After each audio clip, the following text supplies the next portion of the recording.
স্থানীয় সরকার, পল্লী উন্নয়ন ও সমবায় বিষয়ক উপদেষ্টা আসিফ মাহমুদ সজীব ভুঁইয়া বলেছেন, যারা ডিসেম্বরে নির্বাচন চেয়েছিল তাদের অনেকে নির্বাচন পেছানোর ষড়যন্ত্রে লিপ্ত হচ্ছে।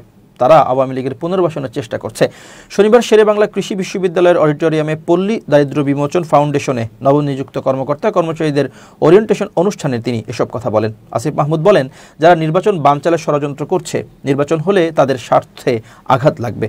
তিনি বলেন, বাংলাদেশের প্র্যাকটিস হচ্ছে, যখন যে সরকার ক্ষমতায় থাকে তারা তাদের নিকট মানুষকে নিয়োগ দিয়ে থাকে। আমরা চেষ্টা করছি কোনো নির্দিষ্ট দলের নিয়োগ না, বরং স্বচ্ছতার ভিত্তিতে চাকরিতে নিয়োগ দিতে। তিনি আরও বলেন, মেধাবীরা দেশের সম্পদ।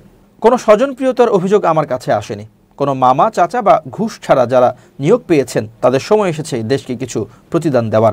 জাতীয় পার্টির কার্যালয়ে হামলার বিষয়ে স্থানীয় সরকার উপদেষ্টা বলেন, এই বিষয়টি অত্যন্ত নিন্দাজনক। এ ধরনের হামলা যাতে না হয় সে ব্যাপারে সংশ্লিষ্ট কর্তৃপক্ষের দৃষ্টি আকর্ষণ করছে।